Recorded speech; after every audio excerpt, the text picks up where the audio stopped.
Hello YouTube family, thanks again for those of you who joined me in this video. Please, if you liked the video, hit the like button, please subscribe if you've not already, and you can ring the bell for notifications if you would like to. I don't know why you wouldn't like to, it's awesome, I hear. But for today I'm going to be talking about the whole kerfuffle with the Sussex Royals. That's Prince Harry and Duchess Meghan Markle of Sussex. Prince Harry and Meghan Markle married a few years ago, and they've been in the news because there is a percentage of the population that is obsessed with royalty, obsessed with the royals. And I assume it's about the same as the people who are obsessed with celebrities. People that are constantly following what celebrities are doing, who's getting married, who's having babies, who's getting divorced, who's dating who. I mean, you have some people that are rather obsessed with celebrity and being royal, a member of a royal family. I assume is the same thing. It's a type of celebrity worship. Me, myself, I don't care about the royal family. The royal family to me is no different than any other family. They just have a lot more money and a lot more prominence. And in that is one of the reasons why I don't worry about the royal family. I mean, as it is, Prince Harry and Duchess Meghan decided to quit the royal family game, moved to America, and they're doing whatever they're doing, deals with Netflix and whoever. The thing is, they're rich. They're very famous, so they're going to stay rich. They're the kind of people who are always going to land on their feet. So as far as their life is concerned, they'll have a plenty wonderful, exciting life. They have the ability to afford to live life, to enjoy life, to do what they want to do. As evidenced by the fact that they could just decide to quit being royals. They recently did an interview with Oprah Winfrey, who, and this is not just my opinion, I've heard a lot of people repeat the same thing, is probably one of the best people that have ever been on TV as far as interviews. Oprah Winfrey is a phenomenal interviewer. She has this natural knack of getting people to open up themselves and discuss things they most likely wouldn't and most likely shy away from. My only particular interest in this is the oddity in America of people on the left seeming to defend Prince Harry and Duchess Meghan, and people on the right seeming to attack them. I don't understand why you have the right wanting to attack these two, people on the left trying not to. I mean, one of the issues that Meghan Markle had was she is biracial. Her mother is, I believe, African. Her father is European. So she is part black, part white. And honestly, in 2021, I wouldn't think it would be that big of a deal for a biracial couple. I mean, I know there are some parts of this country where you might get stares, people saying things, whatever. And apparently it was something that heavily affected their life in England as members of the royal family. And that's one of the reasons why they left, was this racism towards Duchess Meghan Markle. And then they also have a child, and apparently one of the higher level royals brought up an issue over what the skin tone of the baby was going to be. But for people on the right, you have Trump Jr., who did a video on Rumble, and I mean, he hit Meghan Markle multiple times for being a Hollywood liberal. You know, that's one of those right-wing talking points, one of those right-wing things. Well, they think it's an insult if they call you a left wing or a Hollywood liberal.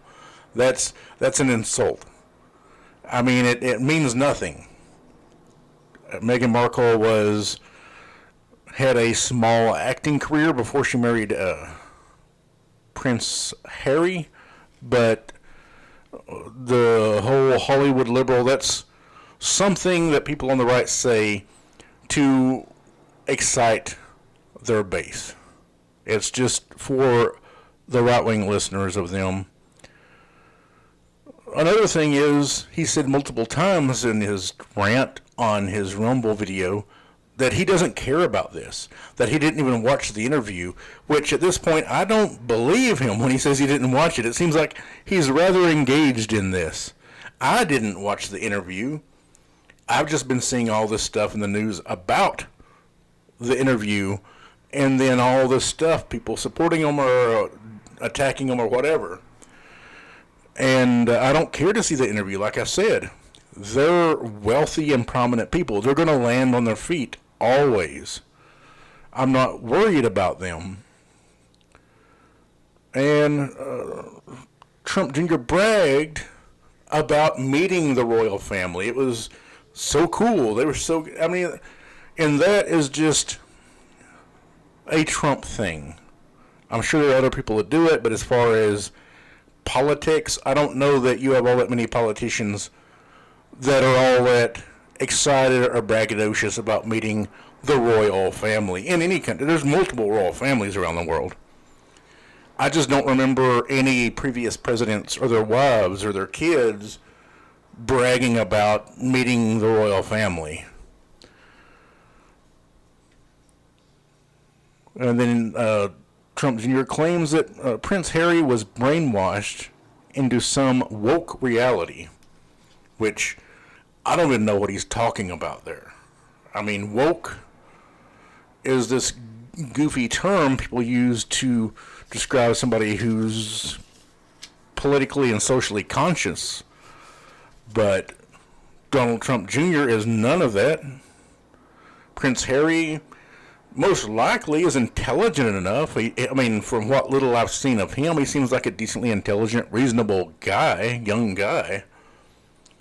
Perhaps he's woke, but I don't think he was brainwashed into anything. He married a woman he loves, and then he exited a life he was born to be a part of because he cared about his wife and his family more than being some celebrity royal.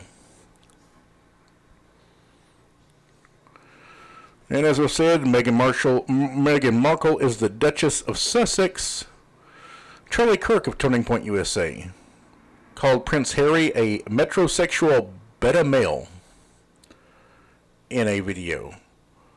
So you have a lot of this attacking Prince Harry's manhood over his decision to safeguard his family, to take care of his wife and his future child.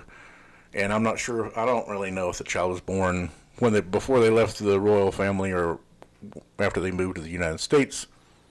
Stephen Miller, a former member of the Trump administration, the guy who was seemingly behind the put kids in cages ideology,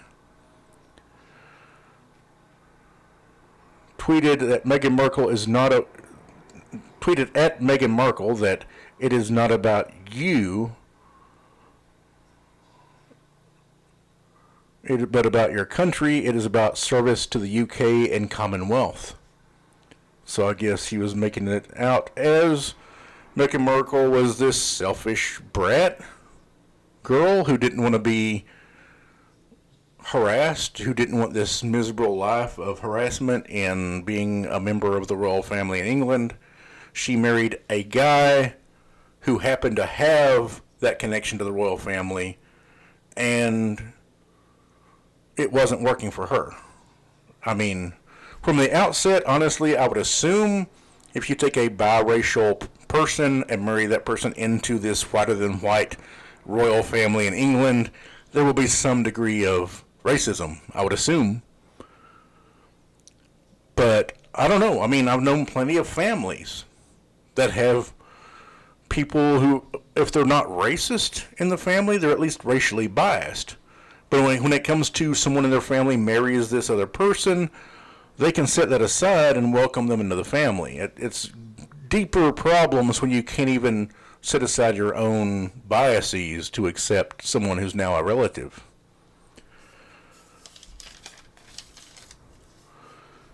Ben Shapiro called Prince Harry spoiled while referring to Prince Philip, his grandfather, fighting Nazis to help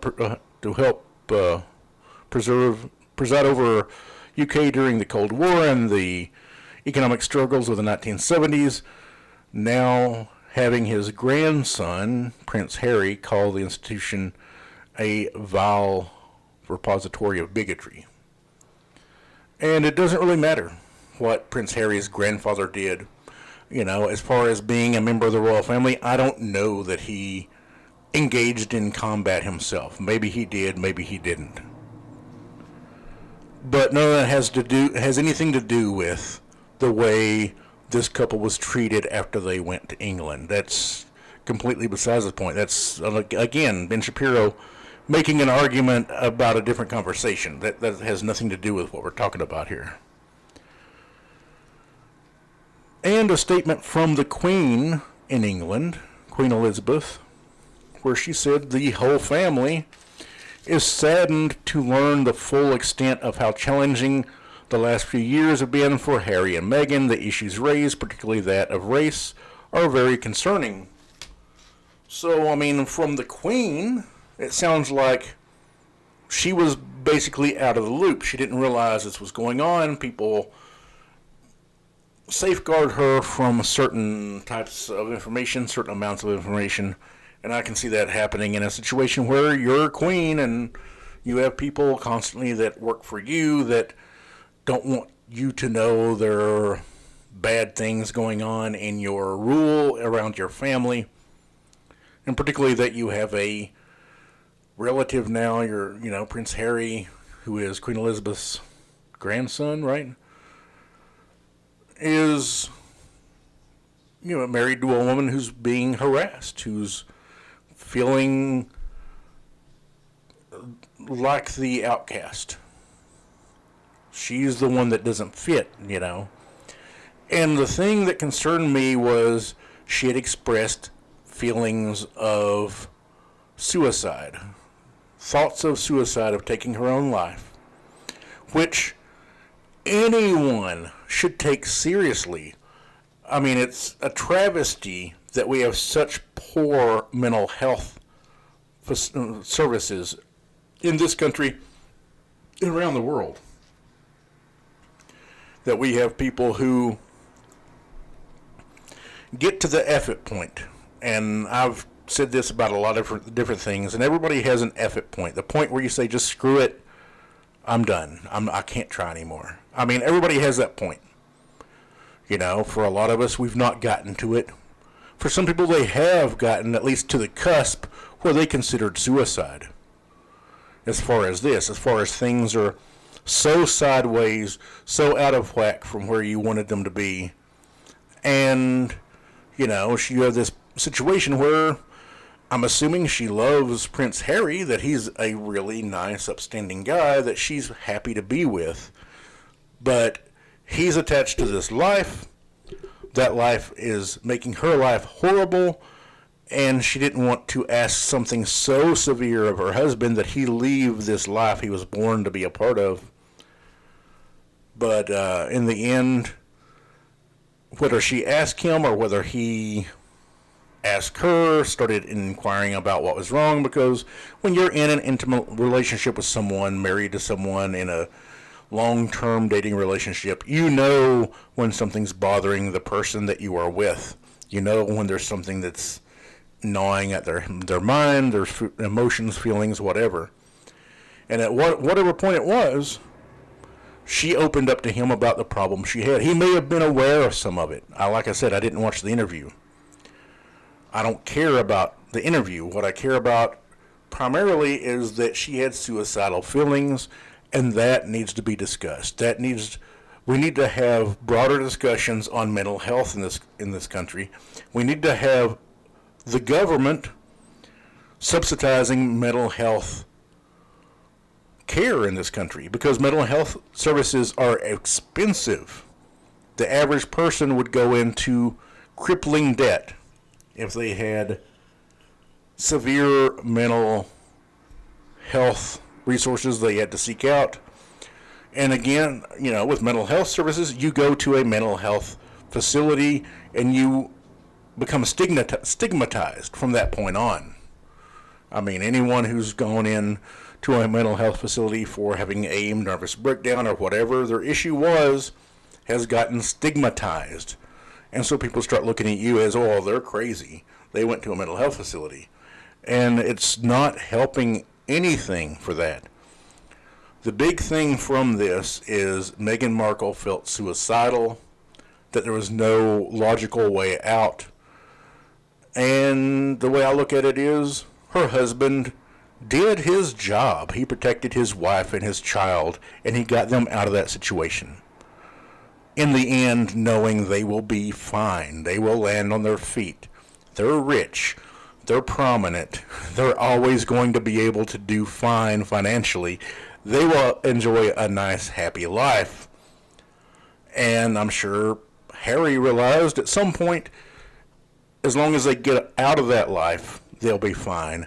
And he understood that with the money he had from that life, plus the fact that both of them are wealthy and prominent, they would be able to come here, make deals, and be fine. So in the end, they're going to live their happily ever after.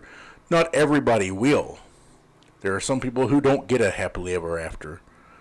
But for Meghan and Harry, they will be fine. They'll live their life out. And I don't understand the immediate notion on the right that they need to attack this couple. I don't get it. I just don't. I don't get why you have to attack Meghan and Harry with what amounts to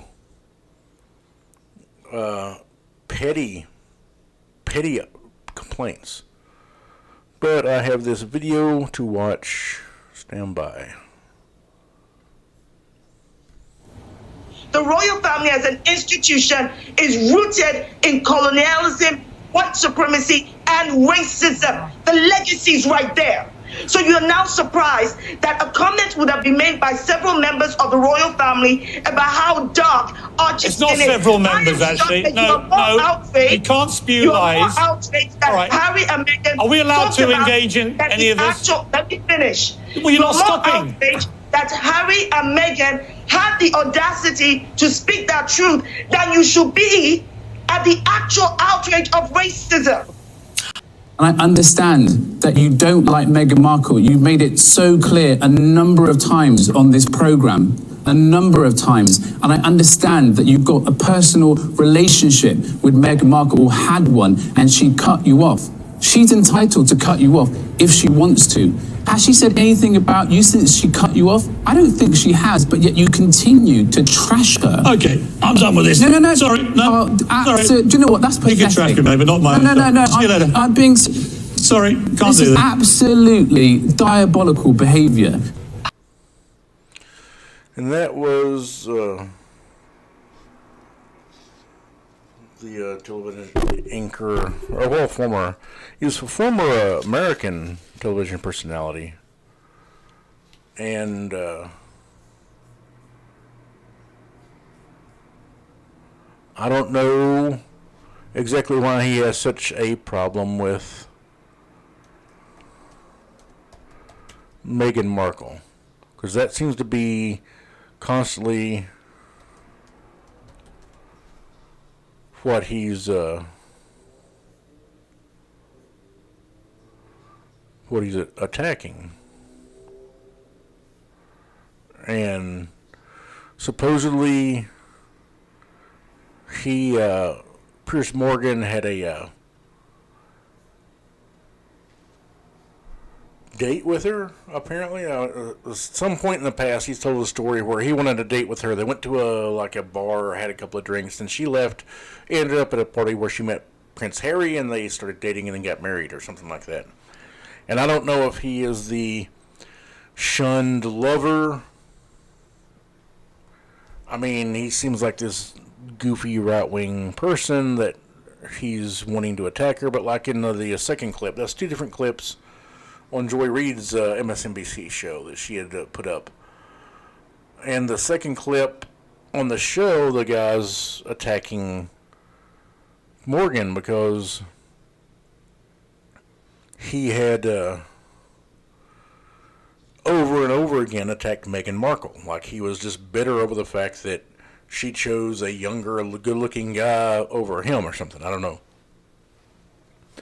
And then, since this whole thing blew up with the Oprah Winfrey interview, Piers Morgan's been attacking her more. I don't know how much people in England, the average person, cares about the royal family. I assume not much, because it really doesn't have much bearing on their life.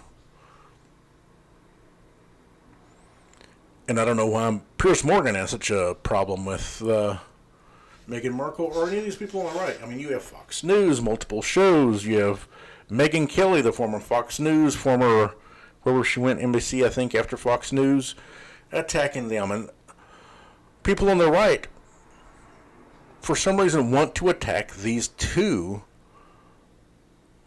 the former royal family members, after this Oprah interview, and a lot of them are attacking them as lying. And I mean, Megyn Kelly, Ben Shapiro, Charlie Kirk, the Turning Point USA douchebag, none of them can say they're lying. They don't know the truth. And honestly, I don't know why these two would lie. It's not benefiting them in some way to lie about this. I mean, it's opening up Harry's family to criticism, which I assume he wouldn't really do just for the hell of it.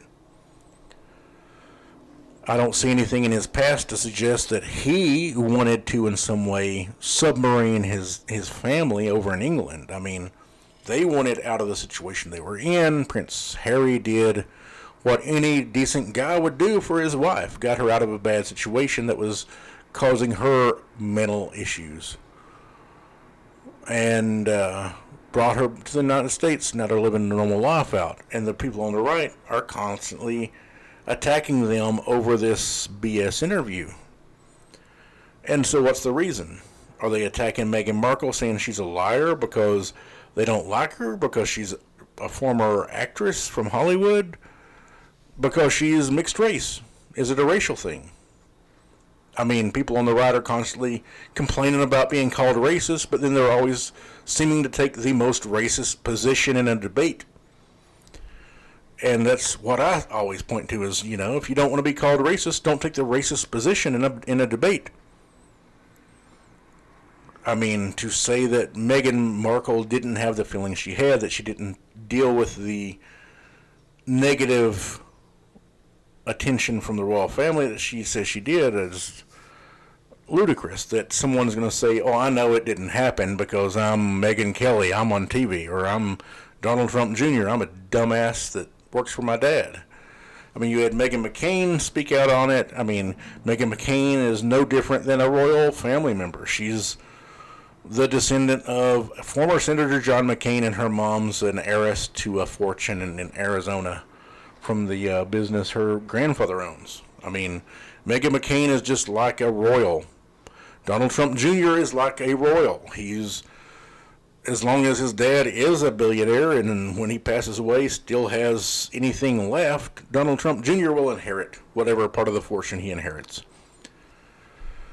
And for them to, I mean, it's like royals attacking royals. It's this people from the upper crust attacking one another. Whereas Meghan and Harry didn't really seem to be attacking people. They just seemed open about what it was that caused them to exit. And to that end, congratulations. You know, they were honest, open and honest as far as anybody can tell. You have Queen Elizabeth, who said that she's concerned about the allegations that were raised, and hopefully somebody will do something about it over there. I mean, there's a member of the British royal family whose dad was a Nazi officer. I mean, it doesn't surprise me there's racism in the royal family. It doesn't surprise me that any royal family would have a problem with a mixed race marriage into the family. No matter if you're talking about Saudi royal. I mean, if you had a Saudi prince fall in love with and marry some blonde-haired, blue-eyed girl from Oklahoma in America, there would be people in the Saudi family that would have issues with it over the girl's race, over her, where she comes from, everything else. Over religion certainly would be a part of it with that. So no matter what, you have a royal family or even a super wealthy family. I don't know if Bill Gates would care if one of his kids married a black girl or an Asian girl or a Hispanic girl, or if he had a daughter that married a Hispanic boy or a black boy. I don't know if he would care. But there are some who would. There are some who definitely would have an issue with the mixture of race in their elitist family. So it's no surprise. I don't really care about the royals. Like I said, they will land on their feet, always. But as far as it goes, there was issues with racism that Meghan Markle apparently dealt with. That's unfortunate. But the most important thing was she was dealing with feelings of wanting to kill herself, which is always horrible and always needs to be paid attention to. And luckily, she was married to a good guy who paid attention and removed her from the situation. And that's about where we're at. I just don't understand the people on the right with such a hard-on to attack these two seemingly good people. I'm not seeing anything particularly bad out of either one of them. But maybe you have. If so, leave me some comments. Thanks for watching.